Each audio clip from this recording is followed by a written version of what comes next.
Magandang gabi. Bago maghating gabi, ito pag-usapan natin. Itong under pressure ang ICC sa ngayon. Bakit? At tika muna, sino bang unang pressure sa kanila? Ang unang pressure sa ICC sa ngayon ay nanggaling sa ginawa ng Amerika.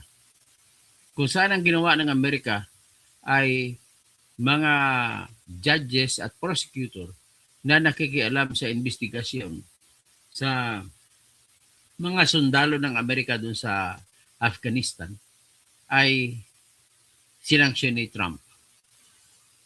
Sinanksyon ni Trump, actually hindi lang ito. Dahil naman sa pagdesisyon, pagpalabas ng ICC ng warrant of arrest laban kay Netanyahu. Isa pa, pagpalabas din ng warrant of arrest laban kay Putin. So, ang pressure niya nanggaling sa Amerika. Ang Amerika ay sumusuporta ng klaro sa Israel.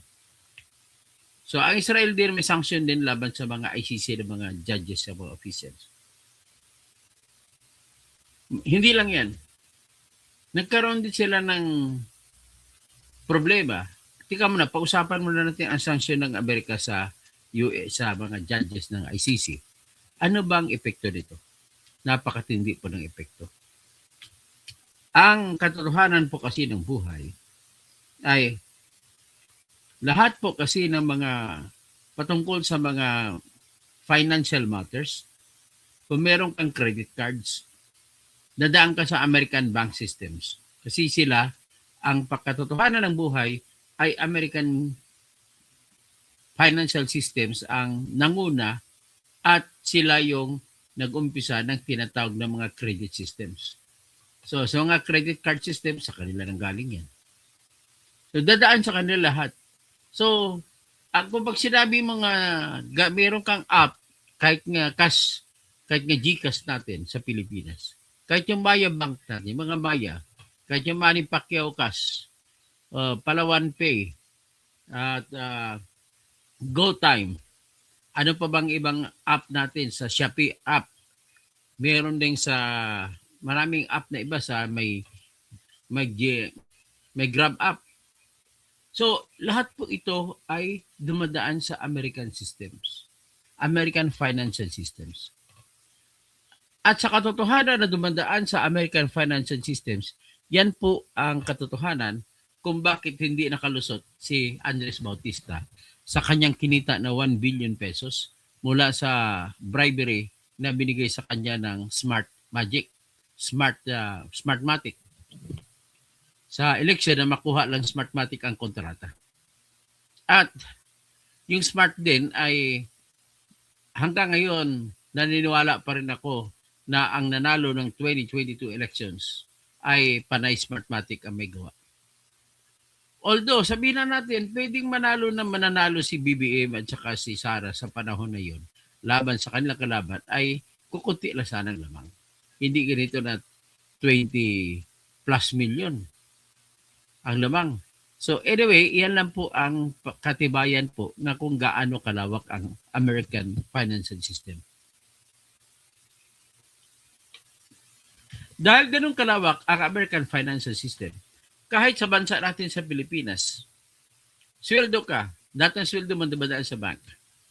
Merong bank transfers ka, lahat GCash lang. Lahat ay nakatransfer ka lang sa online. Kahit hindi GCash, kahit Maya. Kapag pinag-initan ka ng Amerika, hindi ka na makabili kahit sa Shopee. Kung gusto mo bumili, punta ka sa palengke, dalhin mo pera mo na hindi dollar, kundi peso o kung anong klaseng pera. At iyon ay pambili mo, direkta. Hindi ka na pwedeng magpadala ng pera para sa iyong mga kamag-anak gamit ang app lang. Hindi na mangyari yun kasi dumadaan lang sa banking system yan. So ngayon, ang mga judges ng ICC at mga prosecutor na natamaan ng sanction dahil sa pangingialam, dahil sa pag-assert na may jurisdiction sila, alam naman nila na hindi kasama sa ICC, hindi membro ng hindi kasapi o membro ng ICC ang United States of America. And yet, pinaimbestigahan nila yung mga sundalo ng Amerika na may ginawa ko nung pang-abuso doon sa Afghanistan. Yan ang ginagalit ni Trump.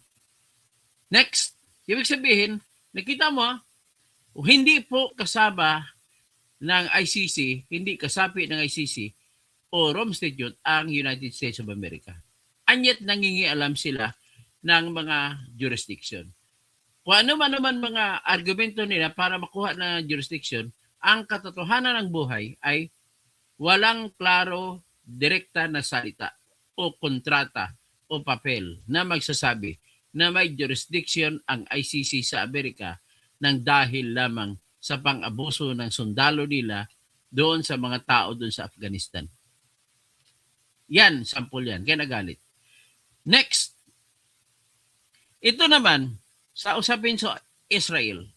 Sa Israel, hindi kasapi ng ICC ang Israel. Pero kasapi ng ICC ang PLO as a state. So kung kasabi ng ICC ang PLO sa state, umaksyon ito. Pinalabasan nila ng warrant of arrest si Netanyahu at saka isang tauhan ni Netanyahu, yung under deputy niya sa Israel. Doon sa dahil sa mga atake nila sa Gaza at maraming namatay. So, kahit na hindi pa member, walang klarong sulat na kasapi ng ICC ang Israel, ay pinalabasan nila ng warrant of arrest si Netanyahu at saka isa pang kasama ni Netanyahu. Dalawa. Pero in fairness naman, nagpalabas din ng warrant of arrest ang ICC sa ulo ng Hamas. So kumbaga tatlo ang pinalabasan ng warrant of arrest. Hanggang ngayon walang hinuli dyan. Pero the fact remains na ang malabo kung paano magkaroon. Argumento ang pangangailangan mo para magkaroon ka ng jurisdiction sa Amerika. Noong unang sinabi ko.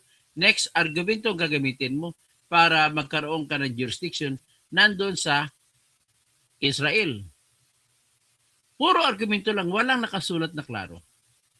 Next, may ginawa sila, nagpalabas sila ng warrant of arrest laban sa kay President Putin at saka yung tao assistant ni Putin. Ang pinag-usapan dito ay patungkol daw sa mga bata na taga-Ukraine na kinidnap ng Russians at dinala sa Russia. Ngayon, hindi kasapi ng ICC ang Russia.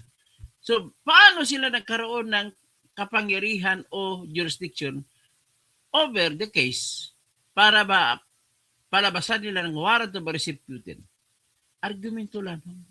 Katotohanan, argumento lang by means of extension of its arguments na dahil nagpasakop ang Ukraine sa ICC, ang lahat ng ngayon umaatake sa Ukraine ay pwedeng pasahan ng warrant of arrest. Ganon ang nangyayari. Ganon din ang nangyari sa Israel. Kung member ng ICC ang PLO, so Gaza at saka yung isa pa na group na teritoryo ng PLO, Palestine, ay naglabas ang ICC ng warrant of arrest. Ang ibig sabihin, ito po indikasyon na puro malabo, walang klaro na basihan o walang kontrata, walang pinirmahan ang Russia, walang pinirmahan ang Israel, walang pinirmahan ang USA na magkaroon ng jurisdiction ang ICC over them. Yan ang problema ng ICC. Mahilig sila mag-interpret base sa kanilang legal arguments. Mahilig sila mag-interpret na sasakupin ang mga bansa na hindi man lang nila klarong sakop. The first principle po sa international law, hindi ka pwedeng sasabihin kakasuhan ng isang bansa kung ayaw ng bansa, kung walang consent ang bansa na yan. Yan po the first principle in international law. Kailangan, pag pinag-usapan po doon sa International Court of Justice, Hindi ka pwede kumaso sa isang bansa, kahit ikaw Pilipinas. Agawin natin yung China, yung yung lupa na magreklamo tayo laban sa China tungkol sa pang-agaw nila ng ating teritoryo sa West Philippine Sea. Doon ka magsasampa. Nagsampa na tayo sa tinatawag na sa UNCITRAL, sa UN Tribunal para sa Law of the Sea.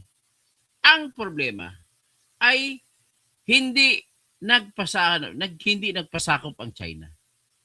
At tahasang sinabi ng China na wala kaming ibinibigay na pagpayag na magiging dependent ng Philippines.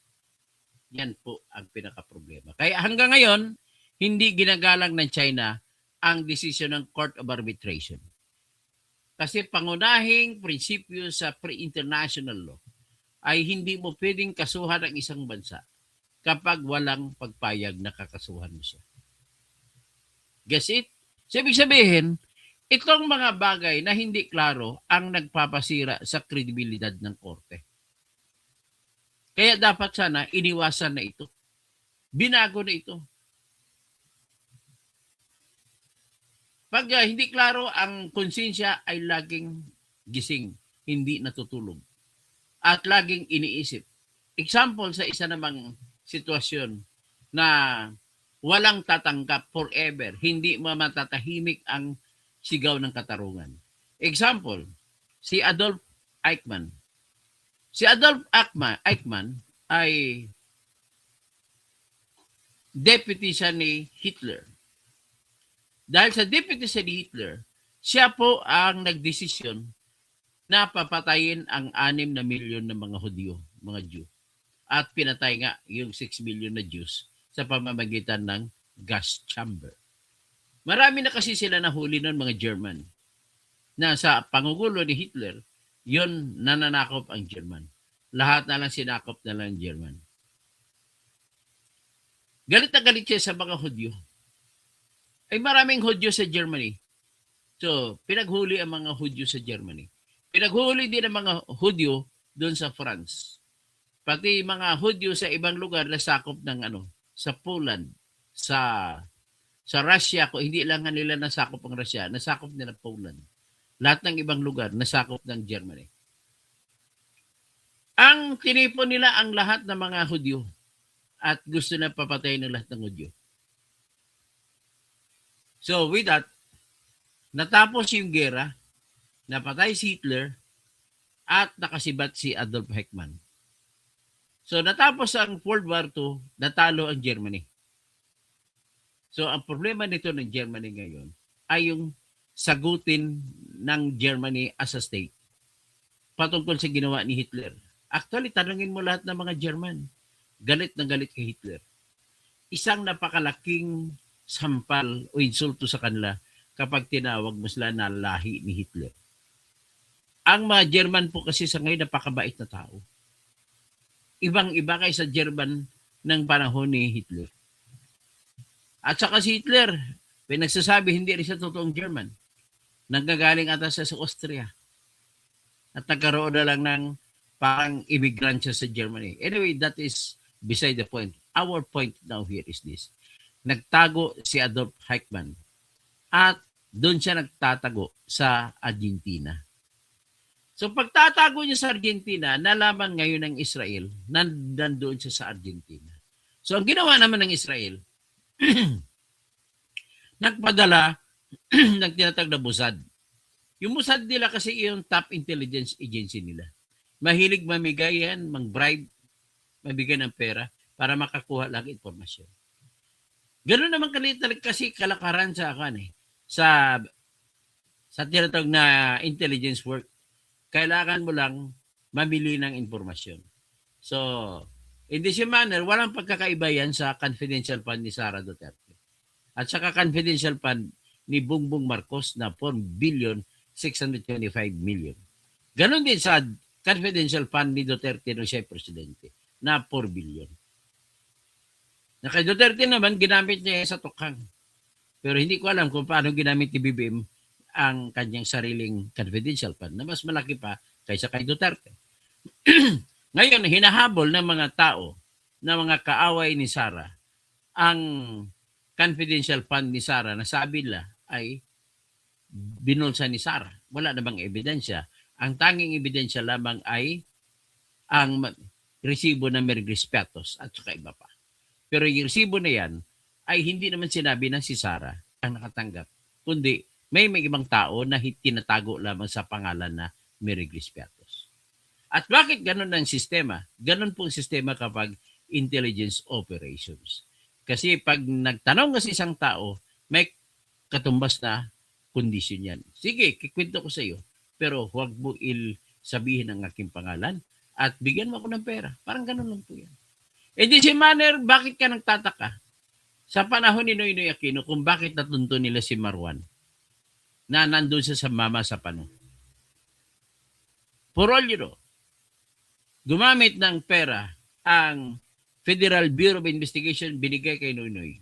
At si Noynoy Aquino na ang gumamit ng patakbo nun at nakausap nila yung isa sa kasama lagi ni Marwan na may cellphone number.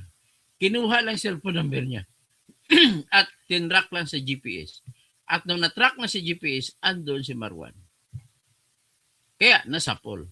Ang bayad dyan, narinig ko po, 60 million pesos ang binayad sa yung nag-traidor kay Marwan. Ganun po yung tinatawag na intelligence information. So, therefore,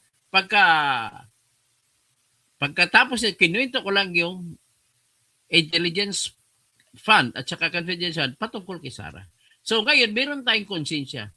Mag-over-argument tayo ngayon para sabihin natin guilty si Sara. Magagalit naman yung mga kakampi ni Sara. Yan ang ibig ko sabihin na kung walang klaro at hindi natin, at pupursige natin ng hindi klaro, maraming nagagalit.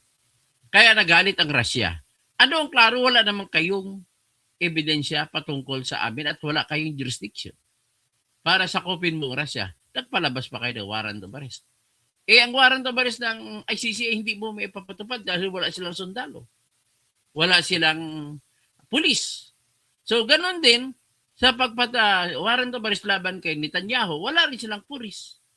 Yung yung head ng Hamas, hindi nyo rin mapa-aresto dahil wala kayong mga pulis.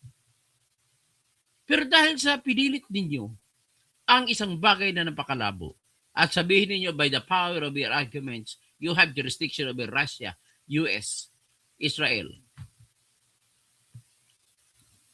Ibig sabihin, nagagalit mga ito. So, ibig sabihin, ang nangyari ngayon dito, nalagay ngayon sa balag ng alanganin ang ICC ng mga judges at prosecutor. Kasi hindi na nila magagamit ang kanilang mga credit cards. Hindi na sila makapagpadala ng pera sa kanilang pamilya sapagkat ay naharang na ng US financial systems ang kanilang mga credit card. Kanilang mga app nila sa kanilang deposit. Yan ang pinaka-problema.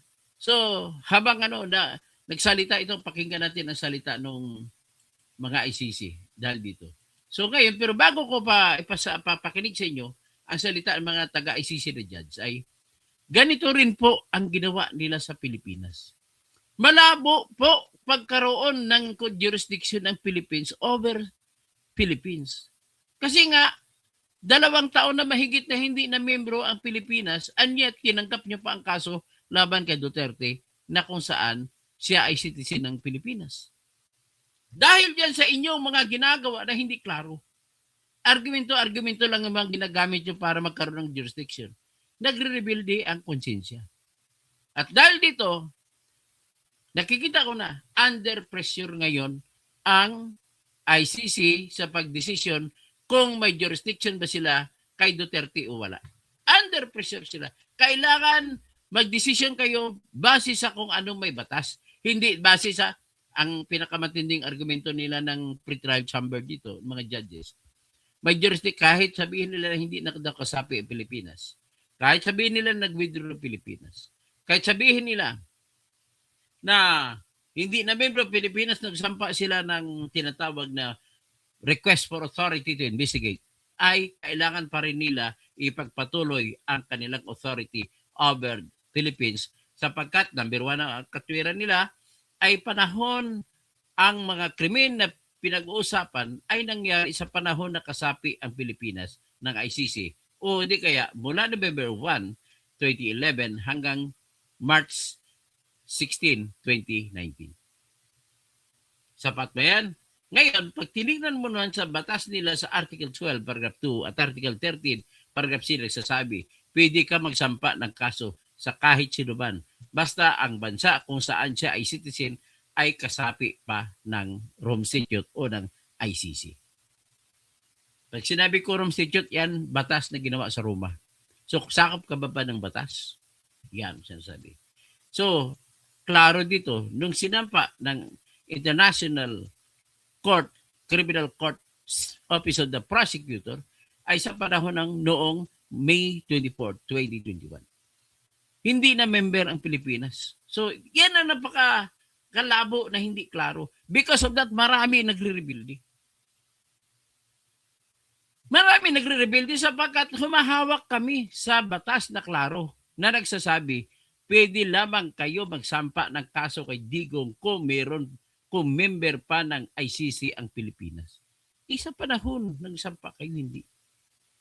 So ngayon, by means of your arguments na sapagkat binuo ang ICC para masupil ang karumal-dumal na mga krimen o yung krimen na laban sa karapatang pantao, ay kailangan ninyo magkaroon ng jurisdictional authority sa kaso ni Digong Duterte, which is malabo.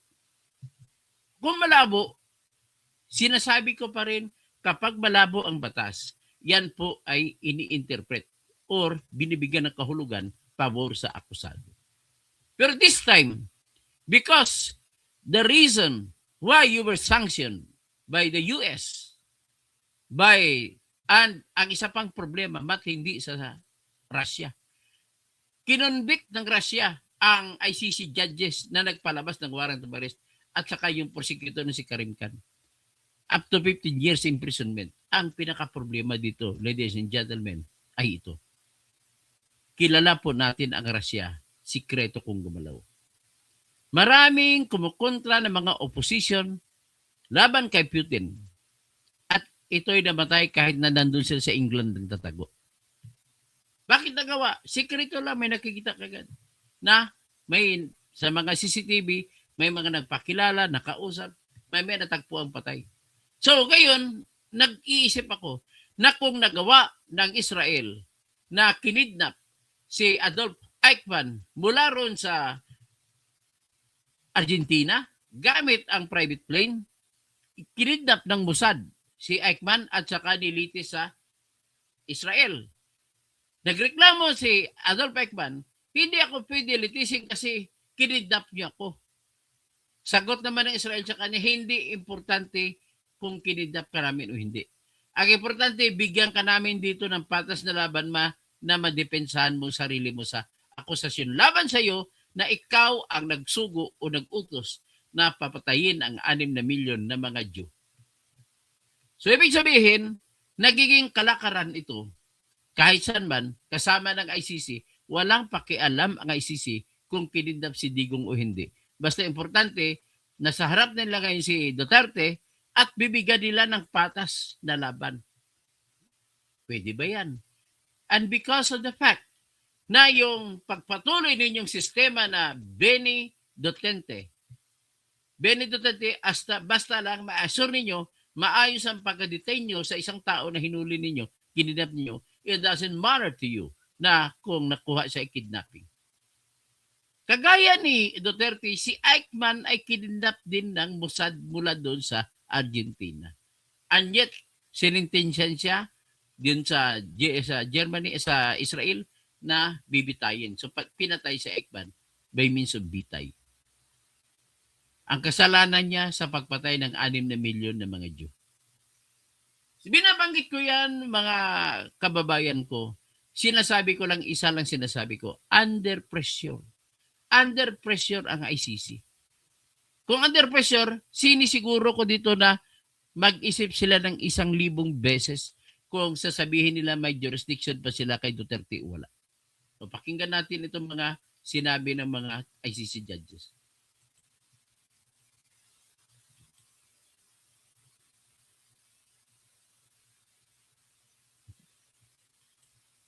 Yan. Si Judge Carranza, ang judge kay Duterte. Ito rin sabi. Pakinggan niyo siya.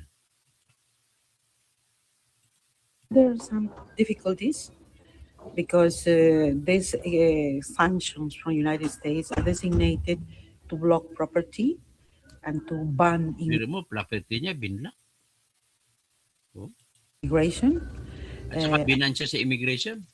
And essentially, they are intended to block our accounts, I-block daw ang accounts niya. bank accounts, not only in the United States, which So may mga accounts na naman doon sa United States. for me is not of no significance, but also in Europe. But the thing is that in Europe, the accounts we have are in European banks that normally should work independently from any policy from the United States. So at the beginning, I was called from the bank, I wouldn't say the name now, to announce me that they were canceling my credit card. Yun, lahat ng credit card, kinansel. And that I couldn't move any bank account in dollars. I Hindi couldn't siya maka-transfer ng pera sa dolyares. touch it because they are like kind of freeze. They're like a kind of freeze. Ito ba freeze, frozen. Ibig What? sabihin ng frozen, hindi nila pwede magalaw ang pera nila. Hindi nila pwede ma-withdraw. So yan, ito si Judge Carranza na nagdesisyon na tinanggihan ang interim release ni Duterte. And then we discovered that I couldn't make even an Uber. I couldn't ask even an Uber meal or an Uber taxi. I couldn't use Western Union, where normally I send money to my country for the maintenance of my house. Hindi siya magamit sa Western Union. Simply, Western Union has freezed my money without any explanation. They don't receive calls. They don't say nothing. Simply, it's done. But the most interesting thing or terrible thing here is that the sanctions are not only against us, the judges, for our job, but against our families. In my So case, yan, hindi lang sila sa sarili na bilang judge naapektahan, pati mga buong pamilya nila naapektado. they affected also my daughter's visa. I have a daughter who is a high-level professional also, and they sent an email to her saying that prudently they have canceled her visa without any explanation. So the United Abogada din ang anak niya, nakansela ang visa. States, so preventing her to go in for some capacity building, giving conferences or making business in United States.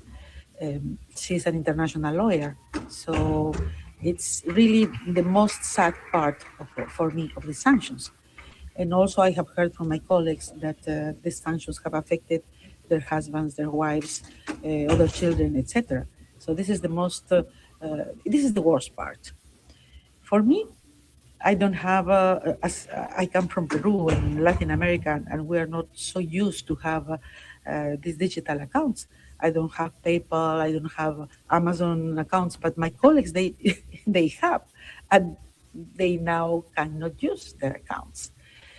Also, in my country, I cannot move my accounts in dollars. They say that I am ineligible to move my accounts, my own accounts.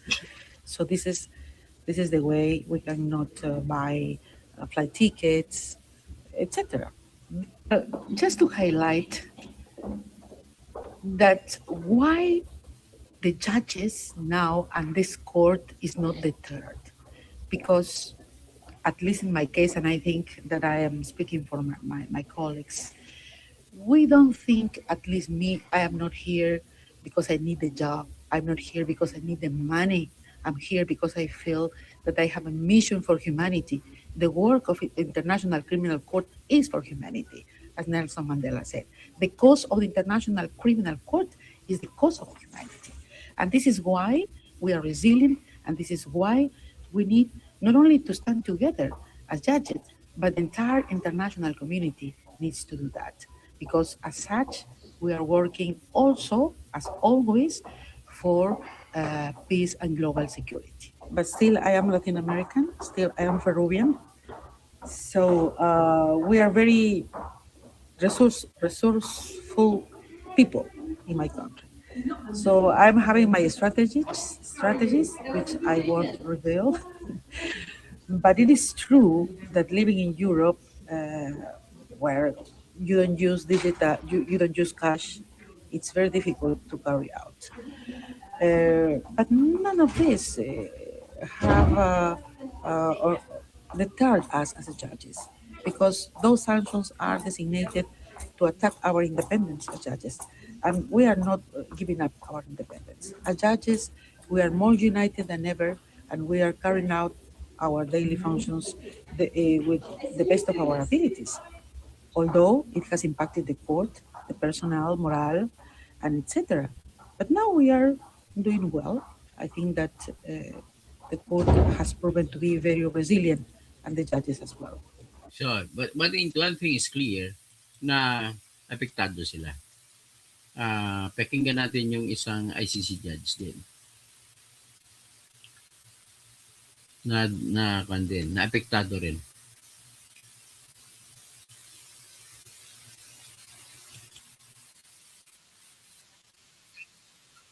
Pakinggan natin ito.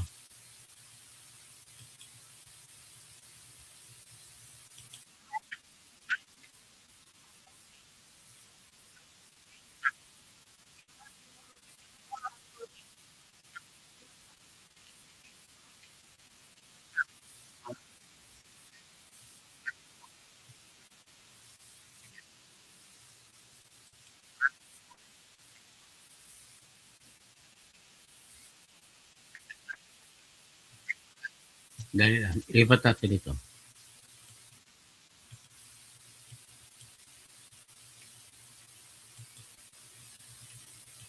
Ito sa ano naman, mga ICC as a body, they are now problematic about The world's main court for the worst of crimes is in deep crisis since it issued arrest warrants against Israeli Prime Minister Benjamin Netanyahu and his former defense minister Yoav Gallant in November 2024. We meet at a time when prosecutors and judges are sanctioned and war criminals are shielded. At a time when victims of atrocity crimes are denied the justice they owed. While red carpets are rolled out for wanted criminals. In the past year, the United States, Israel, and Russia, who are not a party to the ICC, have tried everything to undermine the work of the International Court, founded 23 years ago to bring justice to the victims of war crimes otherwise unpunished. The court officer, could you call the case, please? The U.S. imposed sanctions on Canadian judge Kimberly Prost for her decision to allow American soldiers to be investigated for war crimes in Afghanistan. Now she says her bank cards are blocked and nearly all online services are not accessible. For all that's being the effects of these sanctions on our lives and difficult as it may be, those efforts to say, don't do this, don't do that in these cases are completely futile, because I can assure you, and I speak on behalf of all my colleagues and the office, those in the office of the prosecutor, we stand undeterred. Other judges and prosecutors are sanctioned for the case against Israeli leaders, Palestinian human rights organizations, for working with the ICC. We cannot make of Gaza the graveyard of international law. The director of the Palestinian Center for Human Rights is calling on countries to act. They have to be strong, clear, bold in addressing justice issues. And if they're not strong and bold, what would happen to the ICC? This is the issue. I think the world should choose either or, rule of law or rule of jungle. He insists their work will continue despite the sanctions because those suffering most from them are the victims of the genocide in Gaza. While the European Union wants dialogue with the United States to discuss its concerns with the ICC, others fear this will risk the independence of the court and possibly even compromise the Palestine case. Divisions that make it clear that the slogan "Justice for All" is a daily struggle, even at the most important international court. Stab Vassen, Al Jazeera in The Hague. Don't miss out. Get the full picture. Subscribe to Al Jazeera for reliable news and So, ibig sabihin, iyan po ang pinaka-top concern nila ngayon. Pinakita ko yung ito naman si Tomoko Akane, president ng ICC. Pakinggan natin siya tungkol sa issue. One thing is very sure. Crisis ngayon ng ICC.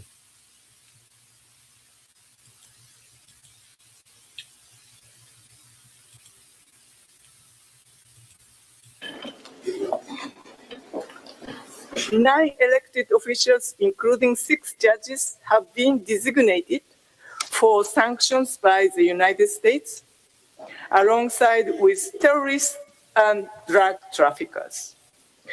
Their personal and family lives are being unsettled, and their ability to conduct financial transactions disrupted, also in the territories of state parties, including in Europe.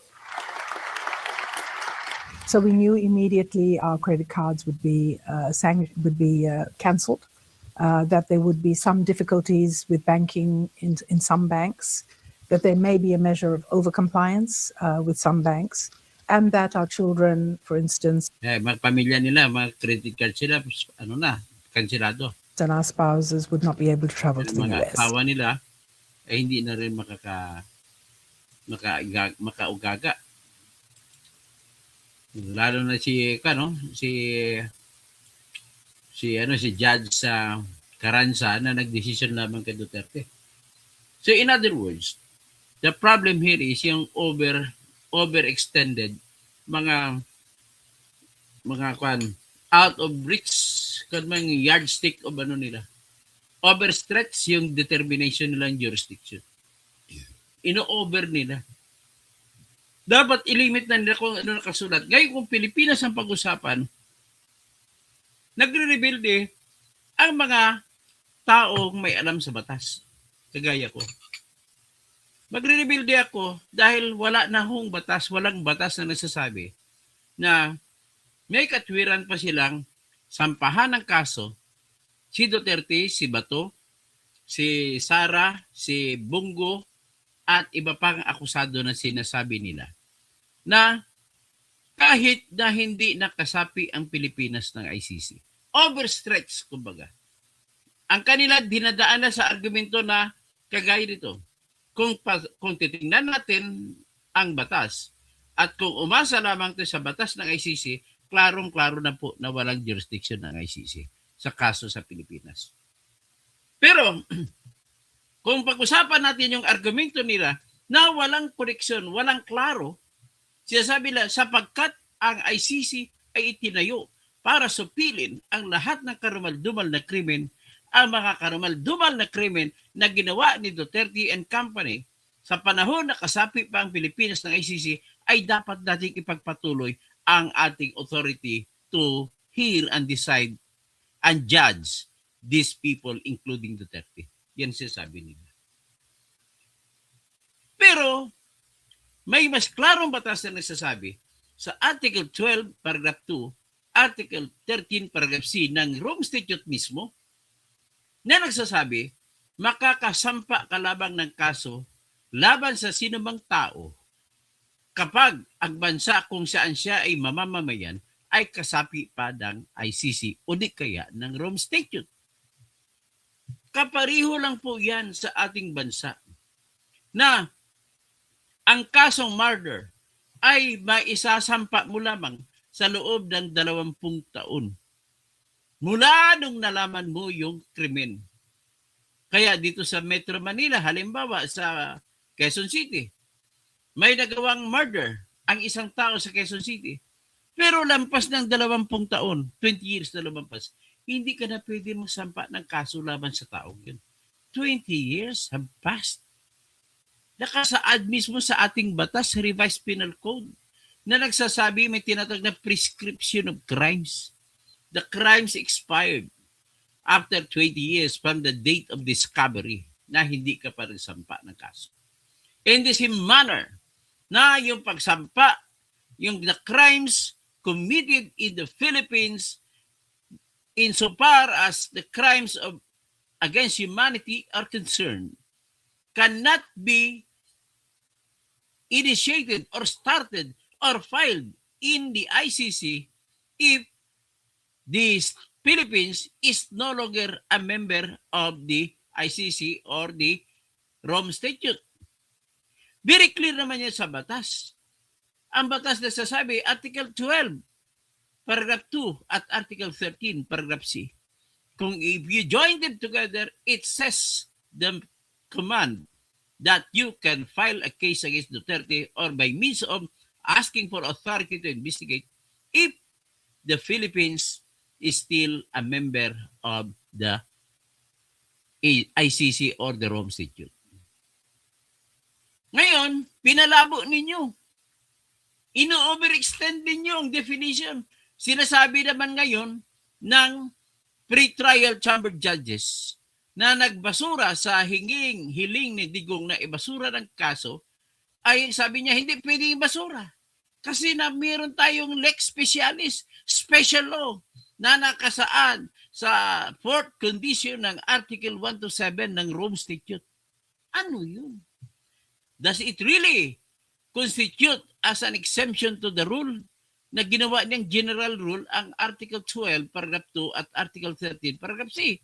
The general rule is, yes, you can file a case against Digong if the Philippines is still a member of the ICC or the Rome Statute.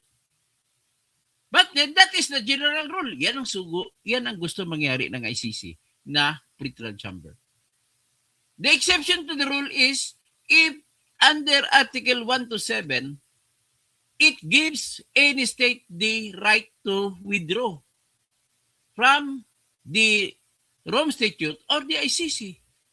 At least, kung masunod ang apat na kondisyon. Number 1 condition, kailangan mag-expire muna ang 1 year bago magiging tuluyang final ang withdrawal ng Pilipinas. Number 2 condition, kung nabayaran na ng Pilipinas ang lahat ng obligasyon nito sa pera patungkol sa contributions, memberships. Number 3, kung nagkaroon man lamang ng kasunduan, kahit anong klaseng kasunduan, sa gitna ng Pilipinas at ICC, at basta nangyari ang kasunduan nito sa panahon na hindi pa final ang withdrawal, ay pwede pang may obligasyon pag Pilipinas na sundin ang ICC.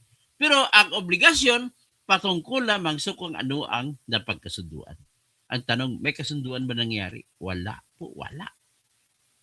Number 4 na kondisyon ay kung may kahit anong bagay na nangyari sa panahon na hindi pa nagtuluyang nag-withdraw Pilipinas sa ICC, basta ang bagay na nangyari na yan ay under consideration na ng court.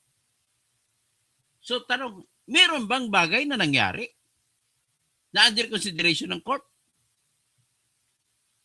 na hindi pa nag-withdraw ang Pilipinas? Sagot, meron. Ano yung bagay na yun? Yung bagay na yun, ito yung preliminary examination. Ang preliminary examination po na inanunsyo ni Fatou Bensouda noong February 8, 2018, sa araw na hindi pa nag-withdraw ang Pilipinas, ay pwedeng magpatuloy yun.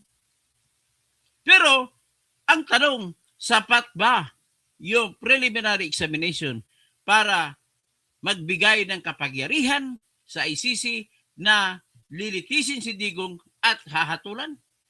Ang sagot ko dyan, hindi na sapat. Ang sagot nila ni Attorney Conti, ni Attorney Gabriel Andres, at saka ni Attorney Joel Butoyan, at kung sino pang ibang kakampi nila, ay pati si Attorney Rico Colmenares, sapat na daw yun. Ako naman, ang sagot ko, kung gusto niyo sa sapat yun, ang tanong ko lang, pwede mo ba makonsidera yung preliminary examination ay nagbibigay ng expressly, very clear, o di kaya mayroon bang batas na nagsasabi ang preliminary examination ay sapat magbigay ng kapangyarihan sa ICC na litisin at husgahan si Digong?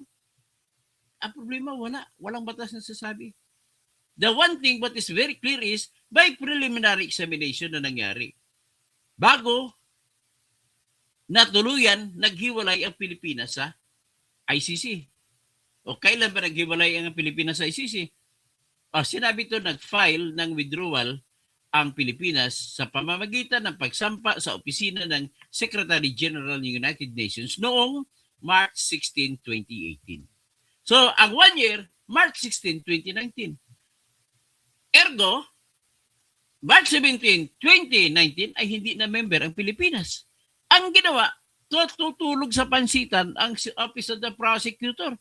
Matapos sila mag-anunsyo ng February 8 na magkakaroon sila ng preliminary examination sa kaso ng Pilipinas, hindi ko kaso ng Pilipinas, ay dapat may 1 year sila before mag-March 16, 2019, ay nagsampa na sila ng request for investigation or mag-file ng kaso laban kay Digong. Ang problema sa ginawa nila ni Bato Bensouda noong May 24, 2021 na. Wala na, lampas na. Ito naman ang mga ulol na pretrial chamber na judges ay inaprubahan pa noong September 15, 2021. So yan ngayon, because overextended na, ino-overstretch ninyo ang definition ng jurisdiction. At walang nagsasabi na batas na ang preliminary examination ay nagbibigay ng kapangyarihan para litisin at husgahan si Digong.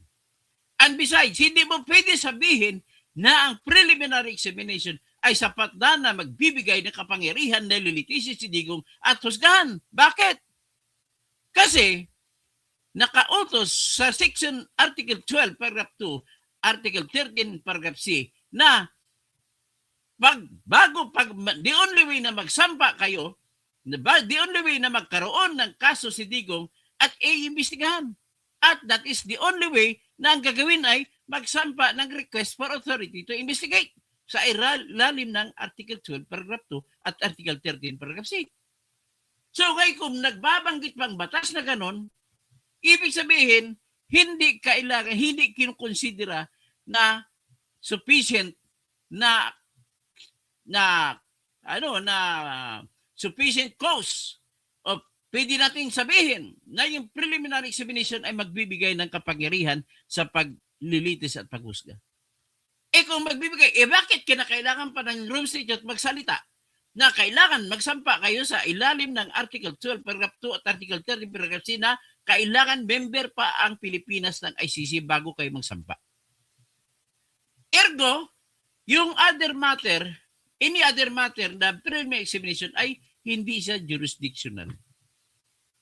Tapos sinasabi pa ng batas, ng prinsipyo, alam naman ng mga judges na yan. Ang prinsipyo ng batas yung nagsasabi, kapag malabo ang batas, ang kalabuan ay ibibigay mo ang pabor sa akusado. Sinasabi siya, the principle, the whole world says, in dubio pro reo, kung may duda para sa akusado. Very clear. Ang problema ngayon ng ICC na pretrial chamber ay mahilig sila mag-overstretch ng kanilang imagination para ang pinaka-purpose nila ay kailangan magkaroon ng kapangyarihan na maghahatol ang ICC. Dahil sa overstretch nila, ang nangyari, in-overstretch nila si Netanyahu, in-overstretch nila na hindi naman member ang Israel ng ICC, in-overstretch nila yung defense minister ni Netanyahu, in-overstretch din nila si Putin, in-overstretch din nila yung mga sundalo ng mga Amerika sa Afghanistan. Yun, nagkawindang-windang sila. Dapat kasi ililimit na lang nila sa kung anong batas na meron sila na klaro. Huwag na sila mag-overextend ng kanilang mga extrapolation ng batas. So with this, naniniwala ako, under pressure ang ICC sa pagdesisyon kay Duterte. Kaya nga, because under pressure sila, ano nangyari? Nagpalabas ng utos ang appeals chamber judges, 5 judges ito, sa lahat ng partido, kay Duterte, kay prosecutor, kay Office of the Public Counsel for the Victims, na magsumiti pa kayo ng dagdag na argumento at i-focus ang argumento sa ganitong tanong. Number 1, ano ang relasyon ng Article 12, paragraph 2 at Article 13, paragraph C kumpara sa Article 1 to 7, paragraph 2. Yan, nagtatarong na, anong relasyon? Kasi ginagawa ninyo na exemption to the rule, ang accept Article 1 to 7, paragraph 2, sa rule, ginawa niyong general rule, ang Article 12, paragraph 2, at Article 13, paragraph C. Ang tawag nila sa exemption ay lex specialis. Sa decision po, iklaro ko lang, sa decision ng Appeals Chamber, very clear, inamin nila na kailangan para maumpisahan ang kaso laban kay Duterte ay kailangan sa panahon na hiningi ninyo ang authority to investigate ay kasapi ang Pilipinas ng ICC. Pero inamin din ng ICC Pretrial Chamber na sa panahon na nanghingi kayo ay hindi nakasapi ang Pilipinas ng ICC. Pero kinonsidera ng ICC Pretrial Chamber judges, tatlo lang sila dyan, na ang Article 127 ay mayroong any matter, yung preliminary examination. At according to them, preliminary examination ay sapat na para magkaroon ng kapangyarihan ng ICC na lilitisin at husgahan si Digong Duterte. Kung ako tanongin nyo, ulitin ko lang, hindi po sapat ang preliminary examination kasi sinabi na mismo ng batas ng ICC o Rome Statute na sa Article 12, paragraph 2 at Article 13, paragraph C na pwede lamang sampahan ang kaso si Digong sa panahon na kasapi pa ang Pilipinas ng ICC. So dahil dyan, ang kanilang ginagawa, ang preliminary examination, ibig sabihin, hindi sapat na magiging dahilan para magkaroon ng kapangyarihan ang ICC sa Pilipinas. Very clear. Very clear. Of course, it must be very clear. So, yan po ang tinanong ng ICC Appeals Chamber sa partidos. Magdagdag kayo ng argumento. Itotok din yung argumento ninyo sa ano ang relasyon ng, number one question ng ICC at ang Article 1 to 7 o di Article 12, paragraph 2 at Article 13, paragraph C sa tinatawag na Article 1 to 7, paragraph 2. O basahin natin ang order ng ICC Pretrial Chamber. Tandaan ninyo, 5 ang judges sa Appeals Chamber. Ang judges sa Appeals Chamber, isa dyan na judge na pangalan ay si Gutsa Lord Kipanidsi ay yung isa sa 2 judge na nagdesisyon noong July 2023 na nagsabi na wala ng jurisdiction ang ICC sa Pilipinas. So, sino siya? Siya po, ito po ang sinasabi na DICAN, na order. O, ito Order for further submissions. Yan. Ang nag-order ay 5 judge. Judge Luz del Carmen Ibanez Carranza, yung pinalabas ko kanina. Tapos yung payat na judge, si Judge Tomoko Akane, yan ang president ng ICC, na judge sa galing Japan. Tapos si Judge Solomé Balungi Busa, si Judge Gutsa Lord Kipanidsi, at saka si Judge Erdine Balsurin Damdin. Sa 5 ito, si Judge Gutsa Lord Kipanidsi ang pag-asa ni Duterte. So ito kayo ng utos. Na sinasabi ko itong utos. Order. The Appeals Chamber invites the Deputy Prosecutor and Office of Public Counsel for Victims to file additional observations or additional comments on the issues as outlined below. So ano ba yung na-issues na ka-outline below? How Articles 12, paragraph 2 at Article 13, paragraph C of the statute be understood? Paano unawain ito sa legal na framework ng court? Next question, how do Articles 12, 13, and 1 to 7 of the statute interact? Paano ang relasyon nila sa isa't isa? Sa Article 12, Article 13, at Article 1 to 7? Next is, the defense request for leave to reply to the Deputy Prosecutor is rejected, pero binigyan sila ng time na sumagot sa sagot ng additional observation ng tinatawag na Office of the Prosecutor. So, pumirma si Judge Luz del Carmen Ibanez Carranza. So, tanong, under pressure sila? Yes, under pressure. Hindi na dapat nila ulitin ang ginawa nila sa Russia, ginawa sa Israel at ginawa sa Amerika. Hindi nila dapat ulitin sa kaso ni Digong. Kasi ang problema ko sa Russia, magpapalabas ng ahente yan, nakikidnapin na lang sila ni Judge Carranza. At itong judge doon sa Lord Gippanichi, noong 2023, ulitin ko lang, nagdesisyon na siya na wala ng jurisdiction ng ICC sa Pilipinas. On account of Article 12, Paragraph 2, at saka Article 13, Paragraph 3, Paragraph C. So, with that, I do expect na lalawakan ng ICC ang kanilang natatakot sila ngayon at lilimitahan na nila ang kanilang sarili sa pag-define sa kung ano lang ang meron. Hindi na pwede mag-overextend pa ang kanilang argumento. Yun lamang ang aking nasasabi at magandang gabi, magandang madaling araw na sa lahat. Lee Mutalib, Takber alaho, Doc. Attorney Engineer Toski, bilog ang mundo. Namiyatay na ang ICC. Makoy admin, confirm. Bangag, Digong, na free shipping today. Hi. Syukran din. Emil, H4, meron po kami corruption sa UN. Kasi po meron naman din International Court of Justice kung bakit ipinapasa nila sa ibang korte sa ICC ang criminal case. Bali, pinapasubcontract nila ang kaso sa iba. Gilbert Labrador. Sir, Lieutenant Gilbert Labrador. Magandang gabi, magandang umaga na. Roger Estribor. Di alamin, puro paninira. Ay, hindi po ako naninira. Hindi po ako naninira. Ako yung nagsasabi ko anong totoo, kung anong opinion ko sa batas.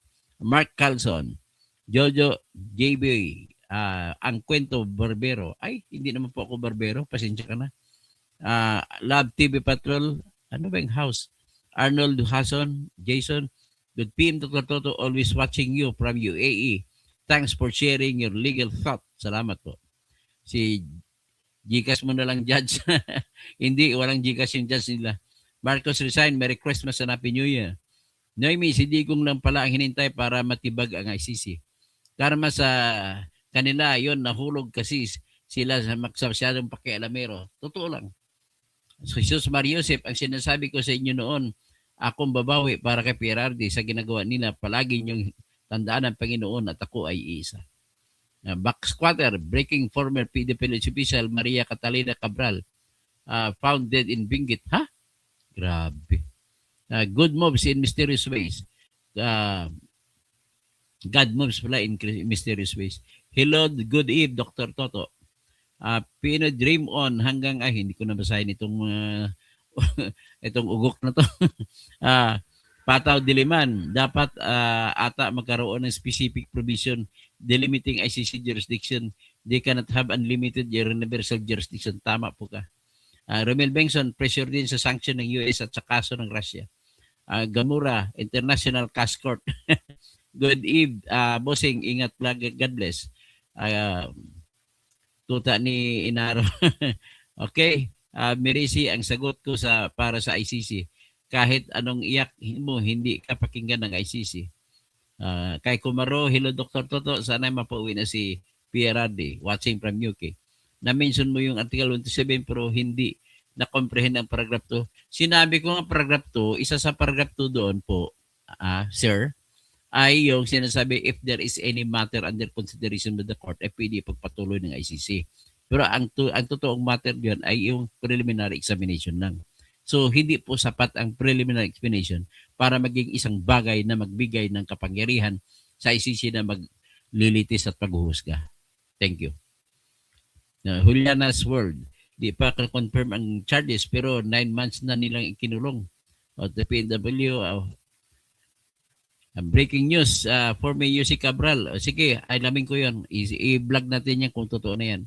Si Digong lang ang naghiwalay sa ICC, hindi ang Pilipinas. Hindi. Buong Pilipinas po yung tinanggap na. Nahulog daw sa bangin si UC Cabral, ha? Nahulog o hinulog? Good evening, Sir Toto. Juliana's World, dapat magdesisyon na ang ICC tungkol kay PPR. Tama, dapat na. Don't tell us the Dutertes will be blamed to the demise of Yusek Cabral. Pero hindi si Duterte yan. Si Bumbong yan ang papatay.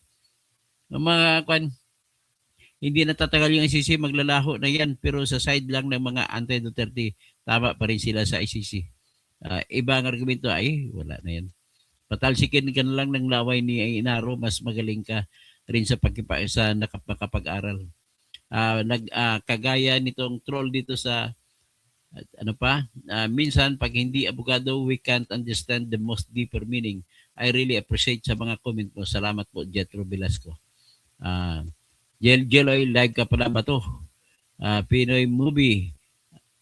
PM na disbarred meaning nag-aral at pamasa. Ano ba matapos? Kaya ko na disbarred kasi abogado ako.